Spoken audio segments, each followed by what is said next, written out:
હવે દરેક બહેનોએ ચમચી જળ પકડી રાખવાનું છે. અહીંયા એક વૈષ્ણોદેવ નામનો સંકલ્પ આવે. તમારા ઘરે અમારા ઘરે દરરોજ 5 પ્રકારના પાપ થતા હોય. એ પાપ કરતા હોય બહેનો, પણ કરતા હોય આખા ઘરના પરિવાર માટે. સવારમાં ઉઠીએ એટલે વાસી સંજવારી કાઢે.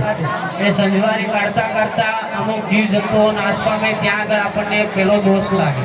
ત્યાર પછી બીજા નંબરમાં ગોળા ભરેલા હોય એ ગોળા ખાલી કરો અને નવું પાણી આપણે ભરીએ વીસળીને, તો એની અંદર પૂરા ને એવા કેટલાક જીવજંતુઓ હોય તે જીવજંતુઓનો નાશ પામે. એટલે બીજા નંબરનો પાપ આપણને લાગે. ત્યાર પછી ત્રીજા નંબરમાં ઘરમાં ચૂલો સળગાવીએ. છાણા અને લાકડાની અંદર અમુક જીવજંતુ હોય. ઘરની અંદર ખાવાના બધા જ છે, જમવાના બધા જ છે, તો પાપ એ બધું આપણને લાગે. ત્યાર પછી ચોથા નંબરમાં ઘરમાં આપણે અનાજ દળાવીએ. ઘઉં ચોખા બાજરો ઘણું આપણે સાફ કરીએ, પણ દળાવતી વખતે કંઈક ને કંઈક જીવજંતુ અંદર રહેલા હોય જે આપણને ખબર ના હોય. તો એ દળવામાં કંઈક જીવજંતુઓ નાશ પામે, એ પણ આપણને દોષ લાગે. ત્યાર પછી પાંચમા નંબરમાં કંઈક શાકભાજી સમારતા હોય, ઉપર ટીવી ચાલુ હોય એટલે શાકભાજી સમારતા હોય, આપણું ધ્યાન હોય નહીં અને શાકભાજીની અંદર સૂક્ષ્મ રૂપે કંઈક જીવજંતુઓ હોય એ જીવજંતુઓ નાશ પામે, ત્યાં પણ આપણને દોષ લાગે.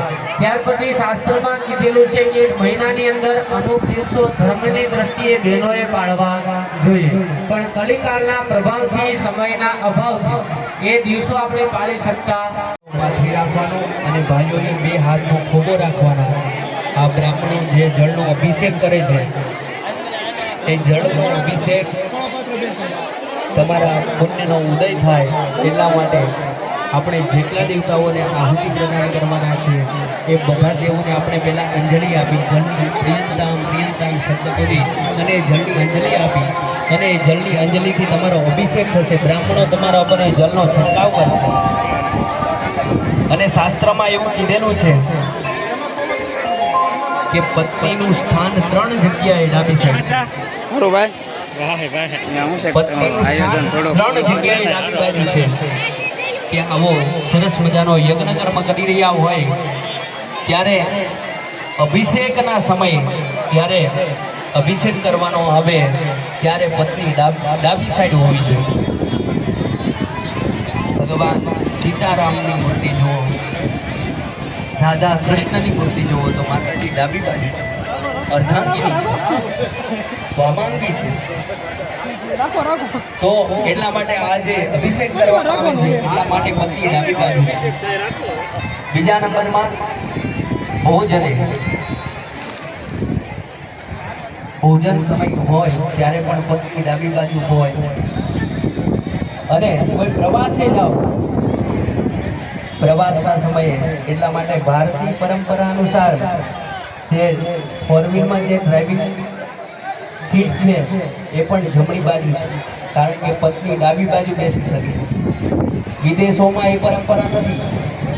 વિદેશોમાં જોવા જાવ તો સ્ટેરિંગ ઊંધો આવે, પણ આપણે શાસ્ત્ર પરંપરા અનુસાર વાહન વિકલ્પ પણ એવા બનાવેલા છે.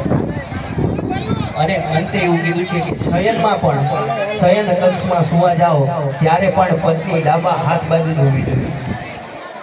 એટલા માટે બ્રાહ્મણ દ્વારા તમારા ઉપર જે અભિષેક થાય એ ગ્રહણ કરવાનો, ખોબો રાખવાનો, ભાઈઓએ બહેનોએ સાડીનો પાલો રાખવાનો. હરિ ઓમ પય દિવ્યામ ભય ઘરે ગયો દિવ્યાંતર્કે વયોદાહ વૈધ્વદે વ્રજિદાહ સંતમયમ.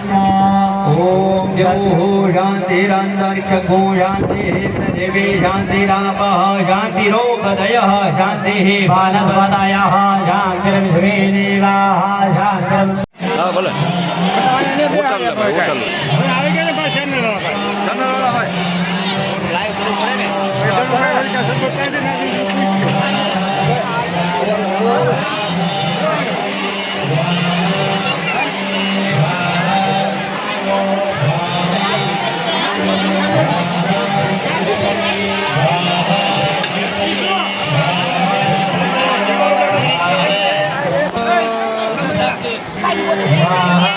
Ha ha ha ha.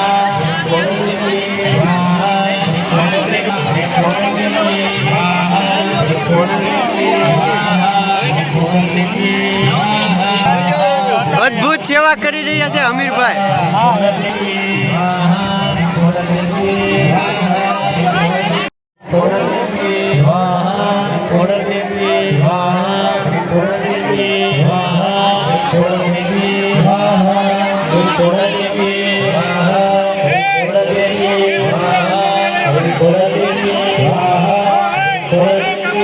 Khodiyar દેવી ખોડિયાર દેવી ખોડિયાર દેવી ખોડિયાર દેવી ખોડિયાર દેવી ખોડિયાર દેવી ખોડિયાર દેવી ખોડિયાર દેવી ખોડિયાર દેવી ખોડિયાર દેવી